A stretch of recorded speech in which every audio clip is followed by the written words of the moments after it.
Una de las tareas principales del Estado es ejercer cierto orden sobre cómo funciona la sociedad.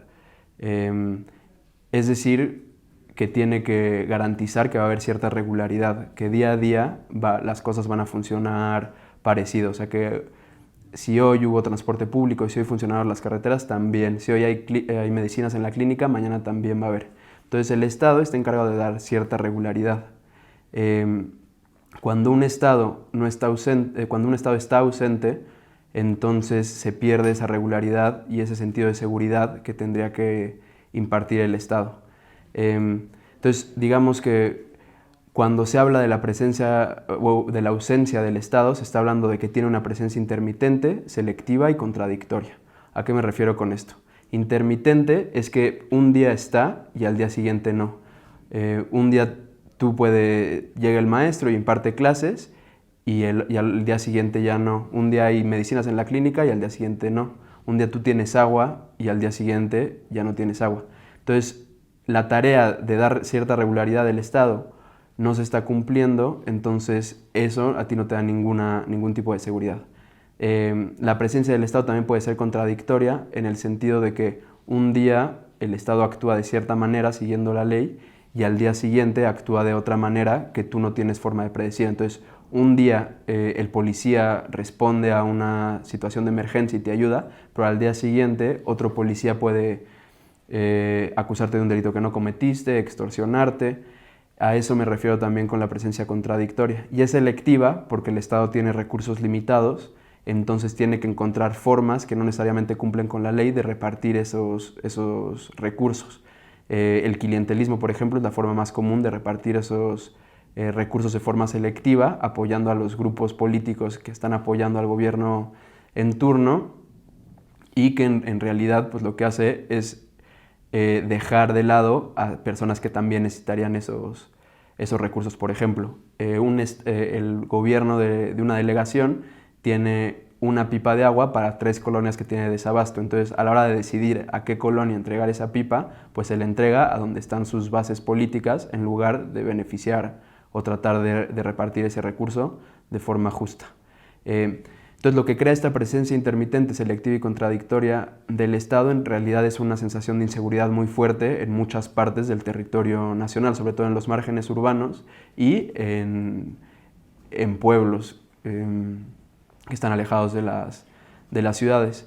Y esta sensación de inseguridad no hay que entenderla nada más como índices delictivos, que es como se ha estado entendiendo regularmente en la crisis de inseguridad que hemos tenido. O sea, se habla de tasas de homicidios, de tasas de secuestros, de extorsión, pero como la gente experimenta normalmente esta inseguridad, es en el día a día, es cotidianamente, y la experimenta como una sensación de amenaza, es decir, que cuando sales a la calle te sientes en peligro, que no estás seguro en ningún lugar, que tienes que estar atento al peligro que percibes y que no sabes bien de dónde va a venir ese peligro.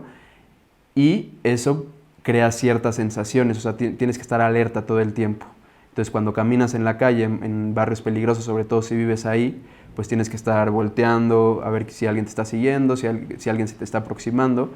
Y pues eso causa que las reacciones sean muy rápidas y muy violentas. Entonces, que en este tipo de entornos inseguros la gente reaccione muy rápido y los conflictos escalen rápidamente sin ser necesario.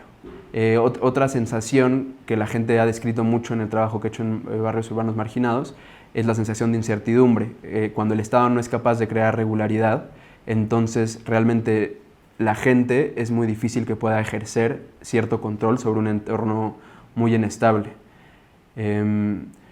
Más si convive diariamente con mercados ilícitos o ilegales que son necesariamente impredecibles. Entonces, pues la sensación de incertidumbre, de no poder ejercer ningún control, abona a la sensación de inseguridad. Y por último, la sensación de inseguridad también tiene un componente de desamparo, de desprotección, que es sentir que cuando te pase algo malo no va a haber nadie que te pueda ayudar. El Estado no va a responder, tus vecinos no te van a ayudar y entonces realmente estás solo. Hace poco, por ejemplo, yo estaba en Iztapalapa, donde trabajo, y una señora mayor va y aprieta, desesperada, el botón de pánico de la policía. Vemos que no está respondiendo nadie, entonces le decimos, señora, que se le ofrecen, que podemos ayudar. La señora dice que su vecino, que siempre se pone violento con ella, está amenazando a su hija fuera de su casa con un cuchillo, entonces la llevamos con un policía a la caseta de policía. El policía le da su celular para que llame y le cuelgan. Después la llevamos a otro botón de pánico donde nadie responde. Entonces, incluso en una situación así, esta señora no podía confiar en que la policía le iba a responder y tampoco podía confiar en sus vecinos, que no querían tener ningún problema con el que ya le estaba amenazando. Entonces, es esta sensación de desprotección que abona la inseguridad.